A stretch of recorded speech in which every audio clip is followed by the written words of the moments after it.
So I probably hate your favorite science fiction book, and I thought it'd be fun to make a video talking about it. I'm known for having a lot of really unpopular opinion when it comes to the genres that I read, and today I'm talking about popular science fiction books that I hate or at least don't love. And of course, before we get started, quick disclaimer that of course I don't want to shame anyone, and in fact, in a lot of cases here, I actually wish I loved these books, but I don't. And so if you love these books, great, fantastic, good for you. But let's keep it friendly in the comments. I really don't want to hurt anyone's opinion, and hopefully you'll respect my unpopular opinions and not unsubscribe, which tends to happen every time I make these videos. I don't know why I keep making these. Anyway, let's get started. First, let's talk about Neuromancer by William Gibson, which is such a renowned cyberpunk classic that is always recommended for those of you trying to get into the cyberpunk subgenre. And unfortunately, I really don't like it. I want to reread it and like it, but it's not happening at this point in time because I read it and I really couldn't follow it. I found it to have no plot, and while the aesthetics seemed really cool in concept, it kind of went over my head, and I hate to admit that on camera, but it's how I felt. I completely struggled with the book. I was reading the words, but I couldn't put together into a story. I felt like there wasn't a narrative to follow, and it really put me off cyberpunk in general as a genre. I don't think it's my favorite subgenre, but at this point I thankfully found other books that better work for my taste. But Neuromancer is such a hit and miss for me. I can't even think about rereading it right now. It gives me trauma. I struggled so hard to get through that book, and it's not even that long. I know it's important to read it in terms of understanding the foundations of the subgenre, but I read it once and that's about it. Next is The Sparrow by Mary Doria Russell, and this is a first contact story. It is about a Jesuit priest who goes to this alien place, and the story goes from there. It's literary science fiction, which normally is my thing. I tend to really like literary works of sci-fi, but in this case, I did not. To be fair, I read it years ago. I did this project right when I started my channel where I had other booktubers recommend me books to read, and the one booktuber recommended me this one, which I don't think was actually a poor choice on their part. It sounded right up my alley, but then I read the book and I hated it. I found the characters to be flat, and my biggest struggle with it is that it's just a very depressing book. It's very grim and dark, and arguably, if you follow my channel, you might think that sounds exactly like the kind of book I love, but it was grim and dark in a way that wasn't fun, and it just had a really heavy tone to it in terms of the themes it was dealing with, and I just did not enjoy spending time with that long slog of a book. Again, I think I would feel differently if I really connected with the characters. Instead, I just watched them suffer and didn't care, as heartless as that sounds. And it's another book where I just have horrible memories, so the idea of revisiting it now that I've read a lot more science fiction sounds like a good idea on paper, but in my heart, in my head, it sounds terrible, and I'm really afraid to go back to it because I don't want to relive that horrible experience. Then we have The Fireman by Joe Hill, which is a post-apocalyptic story set in a world where people just burst into flames at different points in time. We follow a pregnant woman who is going to try to find help and to save her unborn child. She teams up with a man known as the Fireman, and they travel together.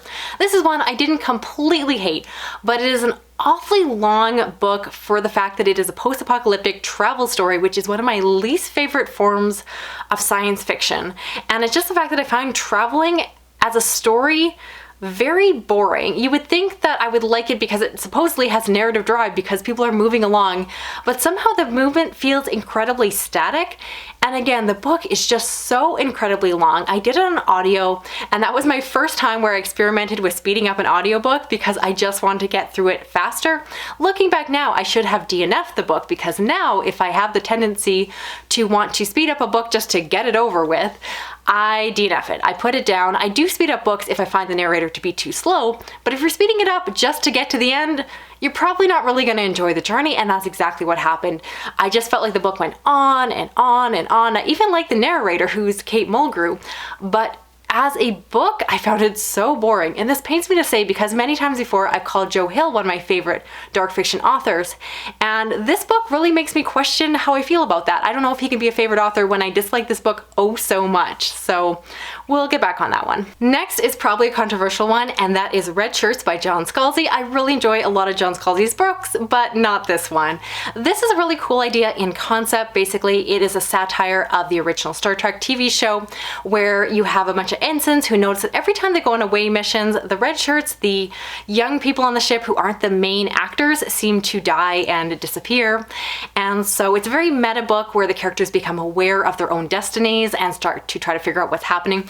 In concept, again, it sounds amazing. I ended up buying the Audible exclusive, which I rarely do, for a car trip, and I remember it was so boring that we DNF'd it. I returned the book, and not only that, it was so boring that I fell asleep in the car. Don't worry, I was not the one driving, but I'm someone who does not sleep in cars. I've probably been about 3 the last time I fell asleep in a car, so the fact is that this book could put me to sleep is a really bad sign. So I did DNF it, but in this video I'm only talking about books that I finished.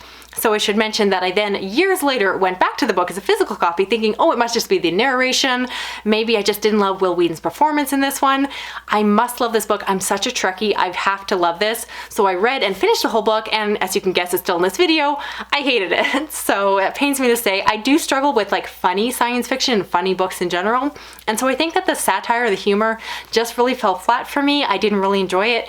And it's a relatively short book, but it still was too long for the concept. Maybe if it was a novella, it would have been really neat to read, but I got bored of the book way before it was done, and I should have DNF'd it and left it there in the first place, let's be honest. Next is Caves of Steel by Asimov, and this is the first book in the robot mystery series. I really do love iRobot, so I was really surprised when I went on to the mysteries to find out that I didn't like them. I do love mystery stories. I obviously love science fiction stories, so I thought the two together would be really interesting, and I especially love the subgenre of science fiction that deals with artificial intelligence. So this book sounded right up my alley. I was so excited to read this and continue on with all the other robot mystery books, but unfortunately I found it to be very flat. The only thing I found somewhat interesting about the book was the robot detective and the conversations around personhood and intelligence and consciousness, but beyond that, the mystery itself was so dull. And while definitely I was reading the book partially for the science fiction elements, the mystery was such a large part of the story, which makes sense, it's a mystery book, but I found it to be so boring that I just could barely get through it. Again, I don't plan to continue on with the series, it's just not for me. I think I'm just going to ignore that the books exist and just enjoy iRobot, which thankfully I did enjoy, so I'm not completely out of line with my unpopular opinions. Sometimes I do like the popular stuff. Oh my goodness, next we have to talk about Do You Dream of Terra-Two by Temi O, which is an adult science fiction book that reads like young adult, and oh my goodness, I kind of hated it. It follows a group of young people, essentially teenagers, who are selected to go on this mission to this other planet. They are basically the pathfinding group that will go and establish the planet before they bring the rest of the people to the colony. In terms of the story, I really struggled with the premise, specifically the fact that they take these group of young people and somehow fail to screen them for any mental illness or psychosis. So basically, I think it's like 6 teenagers, and all of them have problems. They all have undiagnosed eating disorders or anxiety or different things that would 100% be screened for before they went into space. And so we follow this group of dysfunctional young people trying to deal with their brains and their relationships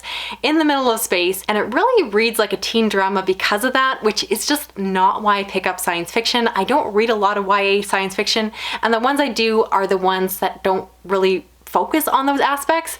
And so this book was just not for me. Again, it's marketed as adult science fiction, but I really think it would be better served in the young adult category. And again, the premise alone is just bad. Next is Beggars in Spain by Nancy Kress, and this is a story that follows a future where they have discovered how to stop people from sleeping, and by doing so it allows them to become better versions of themselves. Apparently it enhances acuity and all of these different ways that the person has a higher intelligence and so forth because they no longer sleep. And then of course the story follows them afterwards. So a few things about this book. First off, I found it to be too long. It was really long as a novel. I found out that there's a novella version of it, or short story rather, and I should have read that because I remember thinking this is cool in concept, but this book is too long. So afterwards I found out that there is a short story that does the same thing by the same author. But my big gripe about this book is the science, because I happen to know a decent amount about sleep psychology and biology. Just being a layperson, there are a lot of books and studies about the importance of sleep, how you perform better on school exams and different performances by actually making sure that you get a good night's sleep, and how good sleep quality and sleep is for your mental state, etc., etc. And so having a book where the entire premise of the book is that sleep is bad for you, just boggled my mind, and I could never suspend my disbelief enough to get over that. So kind of ruined the whole book for me, and again, it was too long. I should have read the shorter version. Next is Annihilation by VanderMeer, and this one pains me to admit because I always think that I will love weird sci-fi, and this one again kind of has like horror elements to it. Should be right up my alley. You have this team of scientists that go to investigate Area X, and you find out what is there. And again, it's a book that I have tried reading multiple times. I finally pushed through to finish it, thinking that I just had to kind of force myself through it in order to love it. And well, I forced myself to the end and I still didn't love it. I've never continued on with the rest of the trilogy, and honestly, I don't plan to unless I go back and have a really great experience with Annihilation. This is one I am tempted to reread in the future, but I would have to be in a different headspace, a different place in my life. Something would have to shift because it's not like I dislike the book, I just found it insanely boring. I know it's supposed to be so suspenseful, and I just didn't find it that interesting. I just didn't really care. You're kind of seeing a theme with some of these books here, but it's one that I know so many people adore, and I just don't. I am just tempted to go on and watch the movie because everyone loves it, and I adore Natalie Portman, so maybe I'll do that, and maybe after I watch the movie, maybe I can come back and appreciate the book more. But I heard that the book and movie are different anyway, so I don't even know if that'll help me out. Let me know opinions down below. How do you feel about Annihilation? Next, we have Sleeping Giants by Sylvain, and this is a book that is told over multiple points of view. Basically, we have different interviews that are going on all about this case where years ago this hand of a giant robot was found, and then we follow all of the investigation that happened afterwards. So in terms of concept, sounded really cool. However, a large reason why I don't like this book is more so the fact that I don't like this style of book. So I don't really enjoy when a book is made up of a mosaic of perspectives where it's all done through interviews and transcripts and things like that. I think it's again cool in concept, but in terms of a narrative, I don't find it very pleasing. I do prefer what I describe as a more traditional novel where it is just written as a story, and I did do this as an audiobook, which I admit is the way to go because I think you really get the full experience with different narrators and all of that. But the more I read it, the more I thought, man, I do not enjoy these kind of books. I just don't like this. I don't know why I keep reading them. So I read it because it is so beloved online. So many people love this book and the rest of the trilogy. I thought it was a cool concept in theory, but in reality, I didn't have a fun time reading it. And I was really disappointed that so much of the book focused on the characters and the relationships instead of the really cool robot hand in the room. And that almost fell to the wayside of these like romantic subplots and relationship drama that I did not care about. And finally, I want to talk about Recursion by Blake Crouch, which isn't a book that I necessarily hate, but I definitely didn't love it. This is a book that is a sci-fi thriller set in a near future where certain people have what are called false memories. So there is this syndrome happening, and these people are driven crazy and often will go on to commit suicide. And so we follow a person who is investigating what is happening. Now, this is a book that I fully think I would like a lot more had I not just recently read Dark Matter. And in my opinion, whatever book you read first is going to be your favorite, and the other book is going to pale in comparison because they are so incredibly similar. And I felt like the author was ripping off his own story, and while they're not the exact same, they're similar enough, let's say. So I was really disappointed by this one and found it to be such a letdown. I don't personally recommend it. I think if you're going to read one of his work, I do think that Dark Matter is a stronger one, and that Recursion is just a cheap copycat. Unpopular opinion? Maybe, but that's my opinion. So that's it for this video here. Do you hate me yet? Did you unsubscribe? I hope not. Hopefully we're still friends. I would love to hear all your opinions down below, even if you completely disagree with me. Some of these books I mentioned I read years ago, so I am open to being swayed into rereading some of them. So sway me if you think I'm actually going to like it more this time around.